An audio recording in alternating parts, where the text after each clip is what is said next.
தமிழகம் முழுக்கும் அங்கன்வாடி மையங்கள் இருக்குது. இந்த அங்கன்வாடி மையங்கள் இந்த சத்துணவு சார்ந்து, பள்ளிக்கு முன்னால் போகிற குழந்தைகளுடைய ஊட்டச்சத்து சார்ந்து நிறைய வேலைகளை செய்கிறாங்க. அங்கே ஒரு டெடிக்கேட்டடான அங்கன்வாடி மைய ஊழியர், சமையலர் எல்லாம் இருக்கிறாங்க. ஏற்கனவே இந்த அமைப்பு இருக்குது. இப்போ இந்த அமைப்பு இந்த தரம் உயர்த்தணும். தமிழக அரசு அதற்கான சில முடிவுகளை, அறிவிப்புகளை வெளியிடணும். இப்போ ஒரு வீடு இருக்குன்னா, அந்த வீட்டில் கணவன் மனைவி 2 பேரும் வேலைக்கு போகிறாங்க, கூலி வேலைக்கு போகிறாங்க, இல்லை அருகாமை தொழிற்சாலை வேலைக்கு போகிறாங்க அப்படின்னா, அந்த குழந்தைகள் காலையில் பள்ளிக்கு போகிறாங்கன்னா பள்ளி போகிற குழந்தைகள், பள்ளிக்கு போகாத குழந்தைகள்னால் பள்ளிக்கு போகாத குழந்தைகள், இவங்களை அந்த அங்கன்வாடி மையங்களில் ஒப்படைச்சிட்டு அவங்க அந்த பெற்றோர் திரும்பி வர வரைக்கும் அந்த அங்கன்வாடி மையங்கள் செயல்படும். இப்போது ஒருத்தர் வீட்டில் இருக்கிறாங்க, இப்போ எல்லா நாட்களும் அவங்க செயல்படணும். 2 பேர் இருந்தாங்கன்னா அவங்களுடைய முக்கியமான வேலைகளை முடிச்சுட்டு ஒருவர் சுழற்சி முறையில் அந்த குழந்தைகளை பார்க்குற மாதிரி அதை செய்யணும். இப்போ வீட்டில் யாரும் இல்லை, குழந்தைகளுக்கு யாரையோ ஒருத்தரை நம்பி கொடுத்து வேண்டியது இருக்குன்னா, அந்த பெற்றோர் அந்த குழந்தைய கொண்டு போய் அந்த அங்கன்வாடி மையத்தில் ஒப்படைச்சிட்டு அவங்க வந்த பின்னாடி அந்த குழந்தையை அழைச்சிட்டு போகிற மாதிரி இருக்கும். இந்த அங்கன்வாடி ஊழியர் இன்னும் கொஞ்சம் மேம்படுத்தப்பட்ட ஊதியம் வழங்கி அந்த அங்கன்வாடி அருகாமையில் அவங்களுக்கான இருப்பிடங்களை வழங்க இருக்குது. அப்படி தான் அந்த சுற்றுப்புறத்தில் இருந்த விதவைகளை தான் அந்த அங்கன்வாடி மையங்களில் நிறைய வேலைவாய்ப்புகளை கொடுத்துருந்தாங்க. அப்படி இல்லைன்னா அங்கே இருக்கிற அருகாமையில் இருக்கிற வேறு ஒரு கைம்பெண்களை அங்கே பயன்படுத்தலாம் அப்படிங்கிறது என்னோடய கருத்து. அப்போது இந்த மாதிரி 8 வயது குழந்தைகள், 7 வயது குழந்தைகள் அல்லது இந்த மாதிரி 3 வயது குழந்தைகள் எல்லாம் இந்த பெற்றோர்கள் என்ன செய்கிறாங்கன்னு எனக்கு தெரியும். ஒரு 5 வயதுக்கு கீழே இருக்கிற ஒரு குழந்தை ஒரு அரை மணி நேரம் தங்களுடைய கண் பார்வையிலிருந்து வெளியேறி போகிறார்கள் அப்படின்னா அதை கண்டுக்காமல் இருக்காங்கன்னா எவ்வளவு கேவலமாக இந்த பெற்றோர்கள் அந்த குழந்தையை வளர்க்குறாங்க அப்படிங்கிறத நம்மளால் இங்கேருந்தே கணிக்க முடியும். அப்போது அந்த குழந்தை எங்கே வேணாலும் தெரியும், எப்படி வேணாலும் வரும், இவங்க பாட்டில் இவங்க வேலைகளை செய்துட்டு இருக்காங்கன்னு அர்த்தம். அப்படி இவங்களுக்கு வேலைகள் இருக்கும் பொழுதும் அவங்களுக்கு அங்கன்வாடியில் ஒப்படைக்கலாம். வீட்டிலேயே அவங்களுக்கு வேறு வேலை இருக்குது, இது ஒரு குழந்தை தொல்லையாக இருக்குது, அந்த குழந்தை தொல்லையாக இருக்குன்னு அடித்து கொள்ளக்கூடிய நிலை மாதிரி இருக்குதுன்னா அவங்க கொண்டுட்டு போய் அந்த குழந்தைய அந்த அங்கன்வாடி மையத்தில் ஒப்படைச்சிட்டு அவங்க தனிப்பட்ட வேலைகளை அவங்க செஞ்சு முடிச்சுக்கிட்டு அதுக்கப்புறம் அந்த குழந்தைய அழைச்சிட்டு வர மாதிரி ஆக்கணும். இந்த அங்கன்வாடி மையங்கள் இப்படி தரம் உயர்த்தப்படணும். அங்கே நிறைய மையங்களோட கட்டடங்கள் சரியாக இல்லை, புது கட்டடங்கள் இல்லை, ஃபேன் இல்லை, காற்றோட்ட வசதி இல்லை, இப்படியெல்லாம் இருந்ததுன்னா அதை இந்த அரசு கொஞ்சம் நிதியை ஒதுக்கி அதை மேம்படுத்தி அங்கே இருக்கிற அங்கன்வாடி ஊழியர்களுக்கும் சில சலுகைகளை வழங்கி அங்கே ஒரு குறிப்பிட்ட வரைக்கும், அதாவது பெற்றோர்கள் ஒரு அங்கன்வாடி மையத்துக்கும் ஒரு மாதிரி அமையலாம். இருக்கிற பெற்றோர்கள் வேலை வாய்ப்பு, சூழலியல் சிக்கல் இது மாதிரியெல்லாம் இருக்கும். அப்போ அந்த மாதிரி அந்த அங்கன்வாடியில் அத்தனை மணி நேரம் அவங்களுக்கு வேலை இருக்குங்கிறத முன்கூட்டியே அவங்க தெரிஞ்சுக்க முடியும். ஏன்னா ஒரே போர்ட்ஃபோலியோ தான் வரப்போகுது, அந்த ஒரே பேரண்ட்டு தான் வரப்போகிறாங்க. அதிகபட்சம் அவங்க சாப்பிட்ற டைமுக்கு வீட்டுக்கு வந்துட்டாங்கன்னா அந்த குழந்தைய அவங்க பார்த்துக்கிற மாதிரி. அதனால் இப்போ குழந்தைகளோட பாதுகாப்பை இந்த பெற்றோர் ரொம்ப அலட்சியமாக இருக்கிறாங்க. சில கைவர்கள், போதை இந்த மாதிரியான கைவர்கள், அப்புறமா மாஸ்டர் மைண்ட், குழந்தை கறி கேட்குற மாஸ்டர் மைண்டுகள் ஒழிக்கவே படலைன்னு நினைக்கிறேன். தமிழகம் முழுக்கும் குழந்தை கறிக்காக ஆசைப்படக்கூடியவங்க இன்னும் நல்லா செழிப்போட அதிகாரத்தோடு இருக்கிறதா தான் நான் கருதுகிறேன்.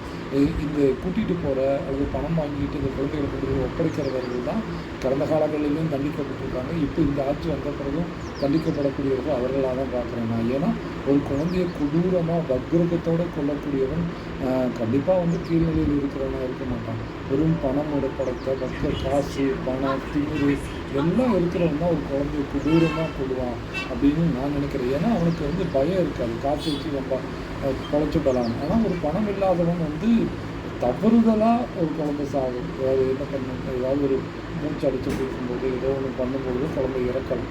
ஆனால் ஒரு குழந்தைய கொடூரமாக சித்திரவதை பண்ணி கொள்ள அளவுக்கு போக மாட்டான் அப்படின்னு தான் நான் நினைக்கிறேன். அதில் 1-2 விதிவிலக்குகள் இருக்கும், பணக்காரங்களே 1-2 விதிவிலக்குகள் இருக்கும். ஆனால் இந்த குழந்தை கறியை கேட்கக்கூடியவன் இன்னும் இந்த சமூகத்தில் நல்ல நிலையில் தான் இருக்கிறான்னு நான் நினைக்கிறேன். அவன் இன்னும் ஒரு வாரம் கழிச்சு இன்னொரு குழந்தையோட இறப்பை நம்ம பார்க்க தான் போகிறோன்னு நான் நினைக்கிறேன். ஏன்னா அவன் வெளியிலேயே தான் இருக்கிறான். அவன் தமிழகம் முழுக்கும் அந்த ஆட்கள் இருக்கிறாங்க. இப்போ இன்றைக்கி சென்னையில் நடக்குதுன்னா, நேற்று கோயம்புத்தூரில் நடந்தது, சூலூரில் நடந்ததுன்னா, நாளைக்கு தருமபுரியில் நடக்கும், நாளைக்கு திருச்சியில் நடக்கும். ஏன்னா எல்லா ஏரியாவிலும் இந்த குழந்தை கறிக்கு ஆசைப்படக்கூடியவங்க இருக்கிறான். அப்போ அவன்லாம் பயப்படுற மாதிரி தெரியல. இந்த சட்டங்களோ, இந்த அரசினுடைய நடவடிக்கைகளோ, இந்த காவல்துறை நடவடிக்கைகளோ அவனை எந்த விதத்திலையும் பாதிக்கலை. அதே மாதிரி குழந்தை வைத்திருக்கிறவர்களையும் இந்த குற்றங்கள் எந்த விதத்திலையும் பாதிக்கலை. அவங்க வழக்கம் போல் திரிகிறாங்க, வழக்கம் போல் சுற்றுறாங்க, வழக்கம் போல் தங்களுடைய வேலை செஞ்சுட்டு இருக்காங்க. அந்த குழந்தை எங்கேயோ சுற்றிட்டு வருது. 5 வயசு குழந்தை, 3 வயசு குழந்தையெல்லாம் வந்து ஒரு 3 மணி நேரம் கழிச்சு தேடுறாங்கன்னா அந்த பெற்றோர்கள் எவ்வளோ கேவலமானவர்களாக இருப்பாங்க அப்படின்னு தெரிஞ்சுக்கோங்க. இந்த குழந்தை போயிடுச்சு, அதுக்காக என்ன பண்ண முடியும்? அவங்க உடனே நீ வந்து விக்டிமை வந்து ப்ளேம் பண்ணுற, விக்டிம் மேலே குற்றத்தை தூக்கி போடுறேன்னு சொல்லி வந்து வேணும் 4 பேர். அது இல்லை நோக்கம். குற்றத்தை குறைக்கணும், குற்றத்தை வந்து தவிர்க்கணும், குற்றம் நடக்காமல் பார்த்துக்கணும், குற்றங்களான சூழ்நிலைகளை எல்லாத்தையும் தவிர்க்கணும். இதுக்கெல்லாம் தான் நான் பேசுகிறேன். ஓகே, இந்த அங்கன்வாடி மையங்களை திறந்துட்டு வீட்டிலேயே இருந்தாலும், இந்த லேடி வீட்டிலே இருந்து வேறு வேலை இருக்குது, பாய் ஃப்ரெண்டு வர்றாரு அப்படின்னாலும் இந்த குழந்தைய கொண்டு போய் அங்கன்வாடியில் விட்டுட்டு வர்றதுக்கான வாய்ப்புகளை இந்த அரசு உருவாக்கணும். அங்கன்வாடி மையங்கள் வந்து குழந்தை காப்பகங்களாக மாறணும். அங்கே அந்த குழந்தைகளுக்கு தேவையான அடிப்படை வசதிகள் இது எல்லாத்தையும் கொடுக்கவும், அங்கே இருக்கிற அங்கன்வாடி ஊழியர்களுக்கு அந்த குழந்தைகளை பாதுகாக்கிறது, நடத்துறது, ஒவ்வொரு வயதுள்ள குழந்தைக்கும் ஒவ்வொரு மாதிரியான பிஹேவியர் இருக்கும். அதையெல்லாம் அவங்களுக்கு சொல்லிக் கொடுத்து கொஞ்சம் ஊதிய உயர்வுகளை கொடுத்து அவர்களை அந்த டெப்ளாய் பண்ணணுன்றது என்னோடய கோரிக்கை.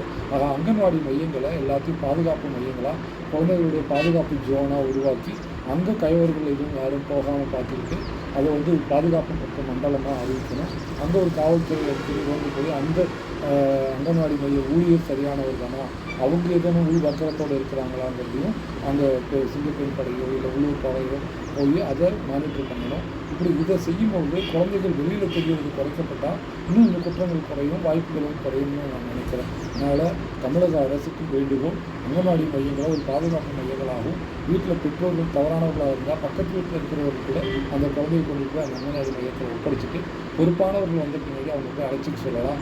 இல்லை மனைவி மேலே தகப்பனுக்கு நம்பிக்கை இல்லைனாலும் தகப்பனு கொண்டு போய் அந்த அங்கன்வாடி மையத்தில் ஒப்படைச்சிட்டு அவர் வரும்பொழுது அழைச்சிக்கலாம். இல்லை தகப்பன் வேலைக்கு அவங்களுக்கு பெண் மனைவி வேலைக்கு போகிறாங்கனாலும் அவங்களுக்கு கொண்டு இப்படி எந்த சூழலாக இருந்தாலும் அந்த குழந்தைக்கான பாதுகாப்பை உறுதி செய்வதற்கான விழிப்புணர்வை மக்களுக்கு ஏற்படுத்தணும். இந்த குற்றங்கள் நடக்கிறதுக்கான சூழலையை முதல் அளிக்கணும். அதுக்கப்புறமா இந்த குழந்தைக்கறி திங்கிறவனோட அடி ஆதாரங்களை அளிக்கணும்.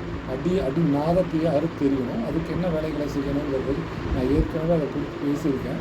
இந்த மாதிரி ஒருத்தன் செஞ்சுட்டானா அவனை நரகத்தை அடுத்த 1 மாதத்தில் அவன் நரகத்தை பார்க்கணும். ஒரு குழந்தையோட கறியை எவன் சுவைக்கிறானோ அவன் 1 மாதம் நரகத்தை பார்க்கணும். இம்மீடியட்டாக 1 மாதத்தில் அவன் நரகத்தை பார்க்கணும். அதுக்கு தமிழக அரசு உரிய ஏற்பாடுகளை செய்யணும்.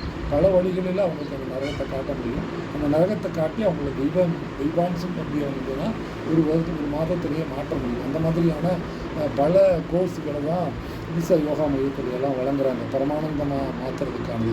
அது மாதிரி பல வழிகள் இருக்குது அவர்களுக்கு. இந்த பரமானந்தத்தை நோக்கி பயணப்படக்கூடிய கடினத்துவான நரக பாதை வழியாக அவங்களை அழைச்சி கொண்டு போய் பரமானந்த தெய்வாதீன சொர்க்கத்தை அடைவதற்கான அந்த பாதை வழியாக அவங்களை 1 மாதம் அழைச்சிட்டு போகணும்னு நான் தமிழக அரசை கேட்டுக்கிறேன். இன்னொரு பிள்ளைக்கறிக்கு எவனாவது ஒருத்தன் ஆசைப்பட்டானா அவனுடைய அடி நொறுக்கப்பட்டிருக்கணும். அதுதான் என்னோட வேண்டுகோள். நன்றி, வணக்கம்.